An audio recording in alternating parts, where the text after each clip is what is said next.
explain to you guys where I have been for the last couple of months. It may seem like I am in a slaughter box or some unknown bizarre area, which it kind of is. I've been living in this little town called Awonga. It's 2 hours or so away from LA, and it's a desert. Blatantly dry and hot. But being out here has made me fond of it in some sort of way. Well, let me give you the tour of my lovely, less fancy than glamping and more fancy than camping life. So, I am currently sitting on my bed where I do all my homework most throughout the day because it's too hot to sit in the sun. And over here we have our lovely little temple that my boyfriend put together of things that he's gotten over the years. And this is where we cook all of our food and cut it. And then as we come outside, as you can see, I have this lovely, gorgeous carpet that everyone wants to have, I'm sure.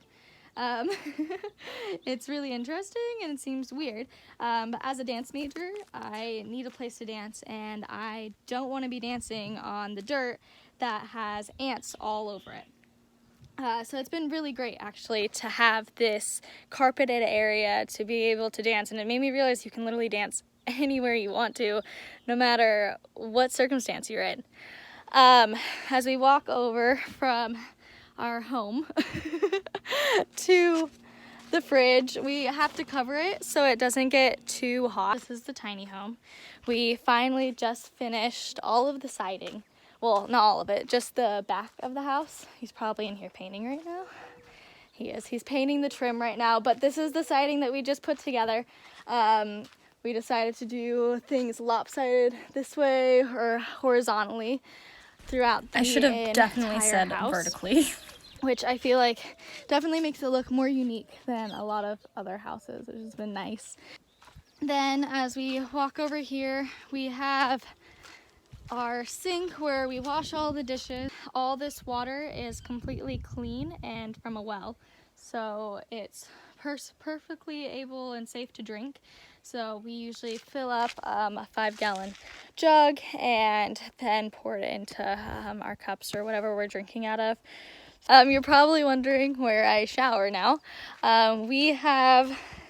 This isn't ours. We haven't been using it as much. We've been using the regular hose because it's gotten so hot out here that we haven't needed to have warm water. But we used to have one of these things, and you fill it up, and then the sun heats up the water, and then the water isn't nearly as cold.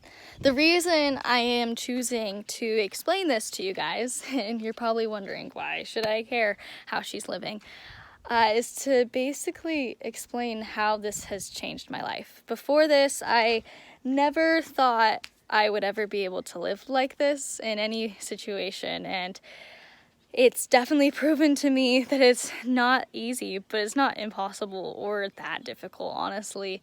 The worst thing right now is the heat during the days, and it's so hot no matter where you go, so you don't have air conditioning. But in a lot of countries, it's the same situation, even if they have an actual house or not. Not having a sink isn't impossible as long as you have clean water, and something to clean your dishes with. It's perfectly applicable. Wow, I'm so disappointed. And not having a nice shower that you get to step into every single day that automatically has warm enough water for you isn't a necessity either. As long as you have water to shower, why should it matter? And just being able to cook food still out here has been something that's super important to me. Here's Brendan. Being able to have this stove is just amazing. We've made so many cookies, as I will show you in 1 second. Yes, we ate that whole cookie in one day. we buy produce in bulk instead of buying a whole bunch of tiny little bags. I realized after the virus has become a thing, they started putting all their bulk foods into tiny little plastic bags in the stores, which is so sad and understandable with the situation, but sad because of all that plastic that's just going to waste. So a really good way you can go and not use as much waste is by getting a reusable bag that's not plastic and reusing that over and over and over again. But as you can see, we do waste a lot kind of also. So one thing that's really great is Brendan has his little mix up of greens and things that are all good for you that he lives by in a glass jar, which he can just reuse over and over and over again for everything.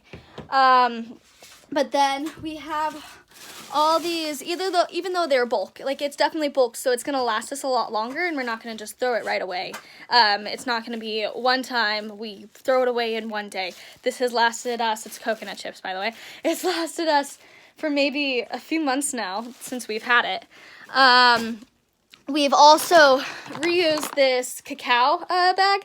We bought it in bulk, a whole bunch of cacao, and then we just put it into this bag over time as this bag empties out. Another thing that we've done is put our oatmeal into bulk things that we can just reuse over and over again. So if you save all these containers, I'm pretty sure this container was probably used for nuts or something. If you just save all your plastic containers and use them for something else, it's way more useful and it doesn't create trash.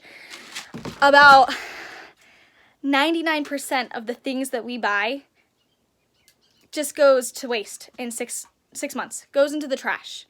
That is so much waste that we are creating. The best way to stop this is by buying things with glass. If you decide to change one thing about how you go about your daily life, the biggest difference will be made to society if everyone decided to do that.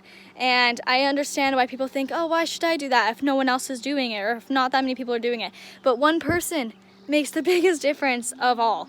And it's really so important to the world to put this change out there, and it's going to make you feel so good about yourself to be doing something good for the world. But anyways, thank you for listening. This was my version of what I've learned while being in quarantine and being a better human for myself personally. Thanks for listening.